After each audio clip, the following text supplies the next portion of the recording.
அடுத்ததாக இந்த உறவினர்களை அனுசரிக்காம ஒருத்தன் முறிக்கிறான்.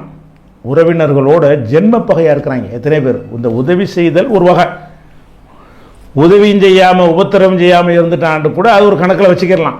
சில பேர் என்ன செய்யறாங்க என்று கேட்டால் அந்த சொந்த பந்தங்களை முறித்து பகைத்து அவன் தான் உலகத்தில் எதிரியா இருப்பான். யாரு? அவன் கூட பிறந்த தம்பி தான் அண்ணனுக்கு எதிரியா இருப்பான். எத்தனை ஊர்களில் குடும்பத்தில் பார்க்குறோம். தாய் மாமன் தான் மருமவனுக்கு எதிரியா இருப்பான். அதை நம்ம பார்க்குறோம். உறவினர் எந்தன்னு கேட்டால் அந்த தெரு பக்கம் கூட நடக்க மாட்டான், பார்த்தா சலான் சொல்ல மாட்டான், பேச மாட்டான், ஜனாசாவை கூட போக மாட்டான். அப்போ அந்த மாதிரியான அளவுக்கு வெறுப்பை விதைத்து கொண்டு சொந்த பந்தங்களை வெறுப்பை விதைத்து கொண்டு பகைத்து கொண்டு நடக்கிற காட்சியை நிறைய பேர்கிட்ட பார்க்குறோம். இது இப்போ நீங்கள் உதவி செய்தால் தரஜா கிடைக்கும், அது ஒரு விஷயம். இந்த உறவை நீங்கள் முறித்து கொண்டீர்களேயானால் அவங்க சொர்க்கத்துக்கே போக முடியாது. சொல்கிறாங்க லா எதுகுல் ஜன்னத்தை காத்தி உன், உறவை முறித்து கொள்ளக்கூடியவன் சொர்க்கம் செல்லுவான். சொர்க்கம்னா எடுத்தெடுப்பில் போகிறது. எந்த பாவம் செஞ்சாலும் கடைசியாக சொர்க்கத்துக்கு போயிடுவான். மனுஷன் போயிடுவான். அவனுடைய தவறுகளுக்கு உரிய அளவுக்கு எல்லாம் மன்னிச்சாண்டா எடுத்தெடுப்பில் போயிடுவான். மன்னிக்கலண்டா கொஞ்ச நாள் தண்டனை அனுபவிச்சுட்டு சரி போ அப்படின்னு அனுப்பிடுவான். ஆனால் இவனை பொறுத்த வரைக்கும் உறவை நீங்கள் முறிச்சிங்கன்னு சொன்னால் அவன் சொர்க்கத்துக்கு நுழையவே மாட்டான். அப்போ உறவை முறித்தல் என்பது நம்ம எல்லாத்தையும் இருக்கா இல்லையா? அதாவது கவனிப்பாரற்று ஒரு கேர்லெஸ்ஸாக இருக்கிறது, அது ஒரு வகை. அப்படி இல்லாமல் ஒரு சண்டையாக இருப்பான். எதுக்கெல்லாம் சண்டை? உறவினர் சண்டையெல்லாம் எதுக்கு வரும்னு கேட்டால் பார்த்தீங்கன்னா அற்பமான விஷயத்துக்கு வரும். என்ன வரும்னு கேட்டால் அந்த கல்யாணத்துக்கு என்னை மரியாதையை கூப்பிடலை, மௌனை விட்டு கூப்பிட விட்டான், கல்யாணத்துக்கு மகனை விட்டு கூப்பிட விட்டான். பயங்கரமான விஷயமா இது? மகனை விட்டு கூப்பிட விட்டா நீ போயிட்டு வர வேண்டிய மகன் தானே வந்திருக்கிறான், இவரை போய் என்ன செய்யணுமா, அந்த தகப்பனே கூப்பிடணுமா, இவன் அப்படி செஞ்சுட்டான் இப்படிங்கிற மாதிரி அந்த முறுக்கை காட்டி கொண்டு இதுக்காக பேச மாட்டாங்க. ரெண்டு பேரும் பேச மாட்டாங்க, ஜென்மத்துக்கு பேச மாட்டாங்க. அப்போ இவங்க ரெண்டு பேரும் சரியாக ஒரு வரைக்கும் என்ன செய்ய மாட்டான், அல்ல அவங்களுக்கு உதவியே செய்ய மாட்டான், அவங்களுக்கு கருணையும் காட்ட மாட்டானுங்கிற அளவுக்கு ரசூல் ஸல்லல்லாஹு அலைஹி வஸல்லம் அவர்கள் சொல்லியிருக்கிறார்கள். இவங்க ரெண்டு பேரும் இணக்கமாகிற வரைக்கும் அந்த அல்லாஹ் சொல்கிறானா, இந்த ரெண்டு பேர் இணக்கமாகிற வரைக்கும் அவங்களுடைய பாவங்களை மன்னிக்காமல் பெண்டிங்கில் வைங்க என்று அல்லாஹ் சொல்வதாக ரசூல் ஸல்லல்லாஹு அலைஹி வஸல்லம் சொல்லி காட்டுகிறார்கள். அப்போ உறவினர்கள் விஷயத்தில் சண்டை சச்சரவு இருந்துச்சு என்று சொன்னால் நம்ம என்ன செய்யணும், அது போய் பேசி மறந்துட வேண்டியதான். மனசில் இருக்கத்தான் செய்யும். இதெல்லாம் ஒரு பெரிய விஷயமே கிடையாது. நம்மளாம் அந்த காலத்தில் மண்டையில் ஏற்றி வச்சுவிட்டாங்க. இந்த போலி கௌரவத்தை ஏற்றி வச்சுட்டு இந்த கல்யாணத்துக்கு கூப்பிட்றதுலாம் கல்யாணத்துக்கு கூப்பிடணும் மார்க்க சட்டமாக இருக்கிறது. கல்யாணத்துக்கு கூப்பிட விடுறது, ஒழுங்காக கவனிக்கலைங்கிறது, பந்தியில் என்ன உட்கார வைக்க ரெண்டாவது பந்தியில் வச்சுட்டாங்கிறது. ரெண்டாவது பந்தியில் உட்காந்தா என்ன கூட்டமாக வரும்போது எதில் இருக்குது அதெல்லாம் உட்கார வைப்பாங்க. எனக்கு முறைப்படி மரியாதை செய்யலை. அதில் இந்த கல்யாணம் பண்ண இடத்துல இந்த மாப்பிள்ளை வீட்டுக்காரங்க பண்ணுற கூடுதலாக எதிர்பார்ப்பாங்க. எல்லாரையும் மாதிரி ஒரு நடத்தக்கூடாது. மாப்பிள்ளை வீட்டுக்காரனாக இருந்தான்னு சொன்னால் பெண் வீட்டில் என்ன செய்யணும், இவர் ஒரு கூடுதல் அவங்க அடிமை மாதிரி பொண்ணை கொடுத்துட்டாங்கல்ல, அதனால் என்ன செய்யணும் அடிமை மாதிரி இப்படியெல்லாம் எதிர்பார்த்து கொண்டு எத்தனை குடும்பங்களில் இந்த ஒரு மண்டக்கணத்தினால என்ன செய்கிறாங்கன்னா சொந்தத்தை எல்லாம் பகைச்சிக்கிட்டு வாழ்கிறாங்க. அப்போ யாரெல்லாம் அந்த சொந்தத்தை பகைச்சிக்கிட்டு வாழ்கிறீங்களோ நீங்கள் உதவி செய்யாமல் இருக்கிறதுங்கிற ஒரு குற்றம் உங்களுக்கு சேருது. ரெண்டாவது பகைத்து கொண்டு வாழ்கிற காரணத்தினால என்னவாகிறது, உங்களுக்கு அல்லாட்ட ஒரு குற்றவாளி ஆகிறீங்க, தண்டனைக்குரியதாக ஆகிறது என்று சொல்லி இருக்கிறாங்க. இந்த பகைத்து கொள்கிற விஷயத்தில் கூட ரசூலுல்லாஹ் என்ன சொல்கிறாங்கன்னு கேட்டால், இந்த சண்டை சச்சரவு இருக்கக்கூடாது, முஸ்லீம்கள் மத்தியில் எப்படியாவது உறவுகளை நட்புகளை பேணி நடக்கணும் என்பதற்காக வேண்டி ரசூல் ஸல்லல்லாஹு அலைஹி வஸல்லம் அவர்கள் பல அறிவுரையே சொல்கிறாங்க. அதில் முக்கியமாக என்ன சொல்கிறாங்கன்னா, லா யஹில்லுலி முஸ்லிமின் ஐ யஹுஜர் அஹாஹு ஃபௌக ஸலாத்தின், எந்த ஒரு மனுஷன்ட்ட சண்டை, எந்த ஒரு மனுஷன்டா சொந்தக்காரன்றது சண்டையே வரும், நண்பர்கிட்ட வரும், தெரியாதவன்ட்ட வராது. அப்போ எந்த மனிதனையும் 3 நாட்களுக்கு மேல் நீங்கள் பகைத்து கொள்ள ஹலால் இல்லை. சண்டை போடலாம், என்னைய சொந்தக்காரன் திட்டிடுவான், நான் மனுஷன் தானே, எனக்கு ஒரு பாதிப்பாக இருக்கும், ஒரு நாளைக்கு வச்சுக்க, இன்னொரு நாளைக்கு வச்சுக்க, இன்னொரு 3 நாள் 4வது நாள் அஸ்ஸலாமு அலைக்கும் வேண்டியதான். அவன் உன்னை பாதிப்பு ஏற்படுத்தினால அந்த பாதிப்புக்கு நீங்கள் காட்டக்கூடிய ரியாக்ஷன் எவ்வளோன்னு கேட்டால் 3 நாள் தான். அதுக்கு மேலே செஞ்சீங்கன்னா ஹராம் ஆயிரும். லா யஹில்லுலி முஸ்லிமின், எந்த முஸ்லிமுக்கும் ஹலால் இல்லை. ஐ யஹுஜர் அஹாஹு, அவனுடைய சகோதரனைன்னா சொந்த பந்தம் எல்லாத்தையும் எடுத்துக்கொள்ளும், அவனை பகைத்து கொள்வது ஹலால் இல்லை. ஃபௌக ஸலாத்தின், அப்போ 3 நாட்களுக்கு மேலே பகைத்து கொள்ளவே கூடாது. அதுபோல் சொல்கிறாங்க ரசூல் ஸல்லல்லாஹு அலைஹி வஸல்லம், இந்த 2 பேர் பகையாக இருக்கிறாங்கல்ல, இவனு வர்றான் அவனு வர்றான், ஒருத்தர் பார்த்துக்கிறாங்க, பார்க்கும்போது இவன் மூஞ்சி எங்கிட்டு திருப்பிக்கிறான், அவன் மூஞ்சி அங்கிட்டு திருப்பிக்கிறான், அப்படி இருப்பானேயானால் அவர்கள் நல்லவர்கள் கிடையாதுன்னு சொல்லிட்டு இதில் சிறந்தவன் யார் என்று கேட்டால் ஹைருஹுமா அல்லது எபுதோ பிசலாம், முந்திக்கிட்டு எவன் சலான் சொல்கிறானோ அவன் சிறந்தவன். சண்டை ஆயிடுச்சு. சண்டையான பிறகு பேசுகிறதுக்கு ஏதாவது ஒரு கிரவுண்டு வேணும்ல, சண்டை போட்டுருவாங்க. எப்படி சேர்றது? யாராவது மூணாவது ஆள் வந்து நுழைச்சி சிகிச்சை வைக்கணும், சண்டை போட்டு சேர விரும்புவாங்க. கௌரவம் தடுக்கும். எப்படி போய் நம்ம போய் முந்திக்கிட்டு போய் பேசுறது அப்படின்னு வரும். இஸ்லாம் என்ன சொல்லுதுன்னு கேட்டால், மார்க்கத்தில் வழியை சலான்னு சொல்லிட்டு போக பேசாம ஒரு டாபிக் இருந்தால் தான் பேசணும்னு இருக்குது. அஸ்ஸலாமு அலைக்கும் போயிட்டாரு, முடிஞ்சு வச்சு கசப்பு போயிடும். அப்புறம் அஸ்ஸலாமு அலைக்கும் அப்புறம் ஒவ்வொரு விஷயமா வந்துடும் நாளைக்கு. அப்போ ஒருத்தர் பார்த்தீங்கன்னு சொன்னால் 3 நாளைக்கு பேசாமல் கொள்ளாமல் இருந்தால் மார்க்கத்தில் அதுக்கு வந்து அனுமதி இருக்கிறது. சண்டையே வராது, மனுஷனுக்கு வராமல் இருக்குமா? மனிதர்கள்டா வரத்தான் செய்யும். எல்லாரோடையும் சண்டை வரும், யாரோட வேண்டாலும் வரும். எந்த சண்டை வந்தாலும் அதுக்கு என்ன லிமிட் இஸ்லாத்தில்? உணர்வுக்கு பூராமல் இந்த கணக்கு செய்யும். இதுக்கு மட்டும் கிடையாதுங்க. மூத்துக்கு இஸ்லாத்தில் கணக்கு என்ன? ஒரு ஆள் மூத்தா போயிட்டாருன்னா எத்தனை நாளைக்கு சோகமாக இருக்கலாம்? நீங்கள் காலமெல்லாம் அழுதி உட்காந்துருக்கலாமா? குடும்பத்தில் ஒரு ஆள் மரணித்து விட்டார், இன்னைக்கு கவலையாக இருந்தால் மார்க்கத்தில் அனுமதிக்கிறது, நாளைக்கு கவலையாக இருந்தால் அனுமதிக்கிறது, நாளை மறுநாள் கடைக்கு போகாமல் வீட்டில் படுத்து தூங்கிட்டு இருந்தால் அனுமதி இருக்கிறது. 4வது நாள் போயிடணும். வேலைக்கு போயிடணும், கடைக்கு போயிடணும், காலேஜுக்கு போயிடணும், வேலை வெட்டி பார்க்கணும், வேலை வெட்டிக்கு போயிடணும், இயல்பு வாழ்க்கைக்கு திரும்பிடணும். 3 நாளைக்கு மேலே இருந்தால் கூடவே கூடாது என்று ரசூல் ஸல்லல்லாஹு சொல்கிறாங்கல்ல. அப்போ உன்னுடைய என்னதான் ஒரு கோபம் தாபம் இருந்தால் கூட அது வரத்தான் செய்யும். நீங்கள் என்ன நினச்சிக்கிறனே, அவன் செஞ்ச நம்மளை வந்து தப்பாக நடத்திட்டான், நம்ம கோபத்தை காட்டிட்டோம், சரி விடு. அதுக்கப்புறம் 3வது நாள் என்ன செய்யணும்னு கேட்டால், என்ன அஸ்ஸலாமு அலைக்கும் ஃபோனை போட்டு என்ன செய்யணும், நல்லா இருக்கலான்னு கேட்ட வேண்டியதான். யார் முந்துறானோ அவன் சிறந்தவன். அவன் சொந்தக்காரங்கள்ட்ட வந்து சண்டையாக இருந்து பேசாமல் இருக்காதீங்க, சந்தர்ப்பம் இல்லைன்னு பேசாமல் இருங்க. ஒரு பேச வேண்டிய அவசியம் ஏற்படலை, தொடர்பு கொள்ள வேண்டிய தேவை ஏற்படலைன்னு இருந்தால் அது ஒரு கணக்கு. நீங்கள் அதிகமான பேர் எப்படி இருக்கிறாங்கன்னு கேட்டால், உறவினர்கள் மத்தியில் சண்டை நிறைய இருக்கிறது. இதுக்கே ஒரு இயக்கம் நடத்தணும் போல இருக்குது. ஒவ்வொருத்தரையாக சந்தித்து நீங்கள் உங்கள் சொந்தக்காரங்கள்லாம் சேர்ந்துருக்கணும் லிஸ்ட் எடுத்தீங்கன்னு சொன்னால் எல்லா மனிதனுக்குமே சொந்தக்காரன்ட்ட சண்டை இருக்கும். இதில் விதிவிலக்கே இருக்காது போல இருக்குது. ஏதாச்சும் ஒரு வகையில் ஒரு சொந்தக்காரனை செய்வான், அவனுக்கு பகையாளியாக இருப்பான். அப்போ என்னத்துக்கு நீ இந்த இஸ்லாத்தில் இருக்கிற? சொர்க்கத்துக்கு போக முடியாது ரசூலுல்லாஹ் சொல்கிறாங்களே. அப்போ சொர்க்கத்துக்கு போவதை தடுக்கக்கூடிய அளவுக்கு உள்ள ஒரு விஷயமாக இருக்கிறது. அந்த மாதிரி ஒரு காரியத்தை நம்ம சர்வசாதாரணமாக என்ன செய்கிறோம். இன்னும் சொல்ல போனால் அந்த மாதிரி சண்டையாக இருந்தார்கள் என்று சொன்னால் பொதுமக்களாக இருக்கிற நமக்கு ஒரு கடமை இருக்கிறது.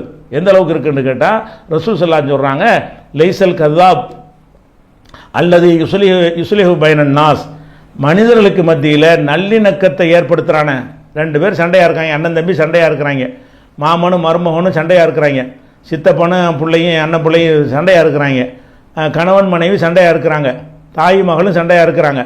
இது நமக்கு தெரிய வருது. இதில் ரசூலுல்லாஹ் சொல்கிறாங்க, இதை சேர்த்து வைக்க நீங்கள் இடையில நுழைஞ்சு பாடுபடுங்க, அதுக்கு பொய் கூட சொல்லுங்க. பொய் எவ்வளோ பெரிய தப்பு. லானத்துல்லாஹி அலல் காதிபீன், பொய்யர்கள் மீது அல்லாஹ்வுடைய லானத்து உண்டாகட்டும்னு அல்லாஹ் சொல்கிறான். அப்படியான ஒரு பொய் சொல்லி கூட 2 பேருக்கு இணக்கம் ஏற்படுத்தினீர்கள் என்று சொன்னால் அவன் பொய்யன் இல்லை என்று ரசூலுல்லாஹ் சொல்கிறாங்க. லைசல் கதாப் அல்லது யுன்மி ஹைரா, நன்மையை நாடி ஒரு விஷயத்தை ஒருத்தன் சொன்னால் அது உண்மைக்கு மாற்றமான செய்தியாக இருந்தாலும் பொய்யாக இருந்தாலும் அவன் பொய்யன் இல்லை. அல் யுஸ்லிஹு பைனன் நாஸ், 2 பேருக்கு மத்தியில் என்ன செய்கிறான், இஸ்லாஹ் ஏற்படுத்துகிறான். இஸ்லாஹ் ஏற்படுத்துறதுக்காக என்ன செய்கிறான், பொய் சொல்கிறான். எப்படின்னு கேட்டால், 2 பேர் சண்டையாக இருப்பாங்க. சண்டையாக இருக்கும் பொழுது எப்படி சேர்றதுன்னு கேட்டால், அவனை பற்றி நல்ல கருத்து சொல்லியிருக்க மாட்டான், அவனும் இவனை பற்றி நல்ல கருத்து சொல்ல மாட்டான். 2 பேரையும் சந்திப்போம்.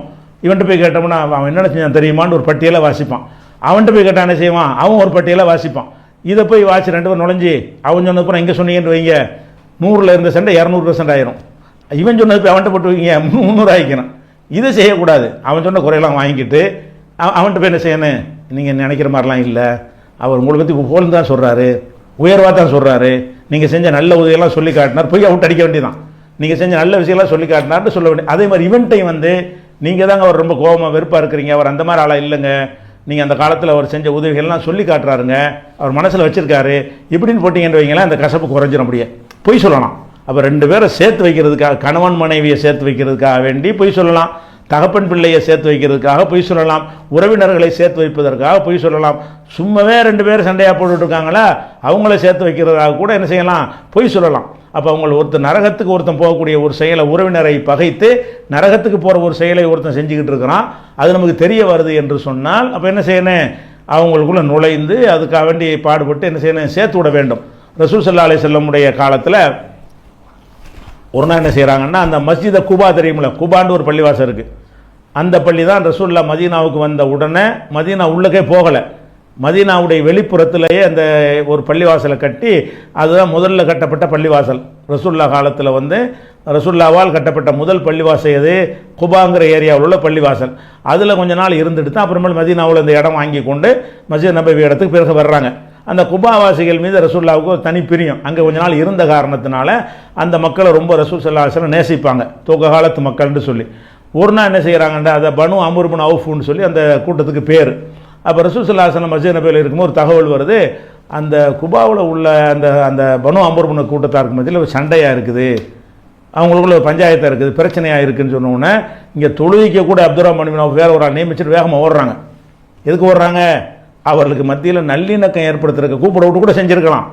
அவங்களுக்குள்ள ஒரு இணக்கம் இல்லாமல் ஏதோ ஒரு பிரச்சனை நடந்து கொண்டிருக்குன்னு கேள்விப்பட்ட உடனே ரசூல் ஸல்லல்லாஹு அலைஹி வஸல்லம் அவர்கள் இங்கே தொழுகை நடத்தாமல் என்ன செய்கிறாங்க, அவங்க வாட்டுக்கு போயிட்டாங்க. பின்னாடி வந்து வேறு ஆளுக்கு தொழுகிக்கிற அளவுக்குலாம் நடக்குது. அது லேட் ஆகுது, வரவே இல்லை. அங்கே பிரச்சனையை முடித்து சமாதானம் பண்ணுவதற்காக போய் அவங்க ரெண்டு பேரையும் கூப்பிட்டு யார் யாருக்கு மத்தியில் என்ன பிரச்சனைன்னு விசாரித்து அதில் என்னென்ன மாதிரி சொன்னால் எனக்கு ஏற்படும் என்று பார்த்து எல்லாத்தையும் சரி பண்ணுவதற்கு ரசூல் ஸல்லல்லாஹு அலைஹி வஸல்லம் அவர்கள் அப்படி தானே முன்னின்றுலாம் நடத்தியிருக்கிறார்கள். அப்போ சண்டையாக இருக்கிற விடவே கூடாது. சண்டையாக இருப்ப குறிப்பாக உறவினர்களாக ஒரு கோத்திரம் தானே அவங்க. பனு அம்ர் பின் அவுஃப்னா ஒரு சமுதாயம், ஒரு இனம். ஒரு இனத்தில் உள்ளவங்களுக்கு மத்தியில் சண்டை வந்துச்சுன்னா கண்டிப்பாக சொந்தக்காரங்க தான் இருப்பாங்க.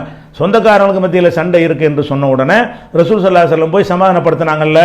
அப்போ சண்டையாக இருக்கிறதுக்கும் நம்ம இருக்கவும் கூடாது. நமக்கு தெரிஞ்சு சண்டையாக இருப்பார்கள் என்று சொன்னால் அந்த சண்டையை தவிர்ப்பதற்காக வேண்டி, சண்டையில் நிறுத்துவதற்காக வேண்டி நம்ம என்ன செய்யணும், பாடுபட வேண்டும் அப்படின்னு ரசூல் ஸல்லல்லாஹு அலைஹி வஸல்லம் சொல்கிறாங்க. அதே மாதிரி இன்னமல் மூமினூன இஹ்வா, மூமின்கள் அத்தனை பேரும் சகோதரர்கள் தான். குல்லு முஸ்லிமின் இஹ்வா, முஸ்லிம்கள் அத்தனை பேரும் சகோதரர்கள் தான் என்றெல்லாம் சொல்கிறார்கள். ஃபஸ்லிஹு பைன அஹவைக்கும், உங்கள் சகோதரர்களுக்கு மத்தியில் நல்லிணக்கத்தை ஏற்படுத்துங்கள் என்று குர்ஆனில் எல்லாம் கட்டளையிடலாம். இன்னமல் மூமினூன இஹ்வத்துன், மூமின்கள்லாம் சகோதரர்கள். ஃபஸ்லிஹு பைன அஹவைக்கும், உங்கள் சகோதரர்களுக்கு மத்தியில் இஸ்லாஹை நல்லிணக்கத்தை ஏற்படுத்துங்கள் என்றும் அல்லாஹ் சொல்லி காட்டுகிறான்.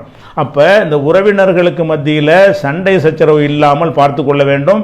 அந்த ஏற்கனவே அரிசில அந்த உறவுங்கிறது தொங்கி கொண்டு பிரார்த்தனை செய்தல, என்னை வெட்டி முறித்தால் இறைவா அவனை வெட்டி முறித்துன்னு கேட்குது இல்லையா, அந்த மாதிரியான ஒரு பிரார்த்தனை இருக்கிறது. உறவை முறித்து கொண்டோம் என்று சொன்னால் அல்லாஹ் நம்மளே முறித்து விடுவான்கிற அளவுக்கு ஒரு பயங்கர குற்றமாக இருக்கிற காரணத்தினால் எந்த உறவினர்களும் என்ன செய்யக்கூடாது, பகைத்து கொள்ளவே விடக்கூடாது, பகைத்து கொள்ளக்கூடாது. அதில் நம்ம கூடுதலாக கவனம் செலுத்த வேண்டும். இது இந்த உறவை அனுசரிக்கிற விஷயமாக இருக்கிறது. இந்த உறவை அனுசரித்தில் இன்னொரு விஷயம் என்னன்னு கேட்டால், ரசூலுல்லாஹ் ஒரு இலக்கணத்தை சொல்லிடுறாங்க, லைசல் வாசிலு பில் முகாஃபி. இந்த உறவை சேர்ந்து வாழ்கிறவன் யாருன்னு ஒரு இலக்கணம் டெஃபினேஷன் கொடுக்குறாங்க. உறவை சேர்ந்து வாழ்கிறவன் யார் என்று கேட்டால், சரிக்கு சரியாக நடக்கிறான் அவன் இல்லை. அவன் எனக்கு கொடுத்தான், நானும் அவனுக்கு கொடுத்தேன், அவன் எனக்கு பிரியாணி கொடுத்தான், நான் அவனுக்கு சப்பாத்தி கொடுத்தேன், இது அல்ல சேர்ந்து வாழ்கிறது. உலாக்கின்னல் வாசில் சேர்ந்து வாழ்கிறவன் யார் என்று கேட்டால், அல்லது இதா குத்தியத் ரஹிமு, சொந்தக்காரன் முறித்து விட்டால் இவன் போய் சேருவான். ரெண்டு பேரும் அவனும் கொடுத்தான் நீனும் கொடுத்து என்ன சேர்றது, எல்லாம் தான் செய்வான். இது அவன் ஏதோ உனக்கு உதவி செஞ்சதுக்காக இனி ஒரு பிரதிபகாரம் செஞ்சேன்னு வையே, இவனும் சேர்ந்து வாழ்கிறவன் தான். உண்மையில் இவன் இல்லை சேர்ந்து வாழ்கிறவன். சேர்ந்து வாழ்கிறவன் யார் என்று கேட்டால், என்னையும் பகைச்சிக்கிட்டு இருக்கிறவன், நான் போய் அவன்கிட்ட போய் சேர்றேன், இவன் தான் சேர்ந்து வாழ்கிறவன். இது புகாரில் 5991 ஹதீஸில் இடம்பெற்றிருக்கிறது. அப்போ அது ஒரு விஷயமாக என்ன செய்யணும், சேர்ந்து வாழ்கிறத கவனிக்கணும். அதே மாதிரி இறுதியாக ரசூல் ஸல்லல்லாஹு அலைஹி வஸல்லம் காலத்தில் ஒருத்தர் சொல்கிறார். என்ன சொல்கிறாருன்னு கேட்டால், அல்லாஹ்வுடைய முஸ்லீமில் வரக்கூடிய ஹதீஸ், அல்லாஹ்வுடைய தூதரை, எனக்கு சில உறவினர்கள்லாம் இருக்கிறாங்க, நான் அவங்களுக்கு சேர்ந்து வாழ்கிறேன், வெட்டிக்கிட்டு போகிறாங்க, நான் அவங்கள முறிக்கவே இல்லை, நான் உறவினராச்சே என்று போனால் அவங்க என்னை முறிச்சுக்கிட்டே போகிறாங்கல்ல, நான் என்ன செய்வது? உஹுசின் இலையும், நான் உங்களுக்கு உதவிகள்லாம் செய்கிறேன், யுசியூன இலைய, எனக்கு அவங்க தீமை தான் செய்கிறாங்க, அகலும் அணுகும், ஆனால் அவங்களுக்கு சகிப்புத்தன்மையாக இருக்கிறேன், எஜுகளும் அலைய, என்னிடத்தில் மடத்தனமாக நடக்கிறாங்க, நான் என்ன செய்வது என்று கேட்குறார். நான் எல்லா விஷயத்திலையும் உறவு என்று ஓடுறேன், அவங்களுக்கு அந்த எண்ணமே இல்லாமல் இருக்குது அப்படின்னு சொன்ன ரசூலுல்லாஹ் என்ன செய்கிறாங்கன்னு கேட்டால், நீ இப்படியே நீ அவங்களுக்கு என்ன செய்கிற, சூடான சாம்பலை தான் கொடுக்குறன்னு நினைக்கிறேன், அப்படி கருதுறாங்க போல இருக்குதுன்னு சொல்லிட்டு இலக்கியமாக சொல்லிட்டு, வலா யஸாலு மாக்க மினல்லாஹி லஹீரன் அலைஹிம் மாதும் தலாதாலிக்க, இதே நிலையை நீ நீடித்து கொண்டு இருந்தாயானால் அல்லாஹ்விடமிருந்து உனக்கு உதவியாளன் இருந்து கொண்டே இருப்பான். அப்போ முறிச்சாலும் போங்கிறாங்க, முறிச்சாலும் உன்னை வெட்டி முறிச்சாலும் என்ன செய்யணும், நீ போகணும், போய் அவன்கிட்ட தொடர்பு கொண்டுகிட்டே இருக்கணும். திருப்பிட்டு போயிட்டேன் நான் சொல்லலாம், நல்லா இருக்கேன்னு கேட்டு போன வை. அப்படி செஞ்சால் அல்லாஹ்விடமிருந்து நமக்கு ஒரு உதவியாளன் கிடைப்பது சின்ன விஷயமா? அல்லாஹ்விடமிருந்து உனக்கு உதவியாளன் இருந்து கொண்டே இருப்பான் என்று ரசூல் ஸல்லல்லாஹு அலைஹி வஸல்லம் சொல்கிறாங்க. மாதும் தலாதாலிக்க, இந்த நிலையில் நீடித்தால் உனக்கு அப்படி கிடைக்கும்.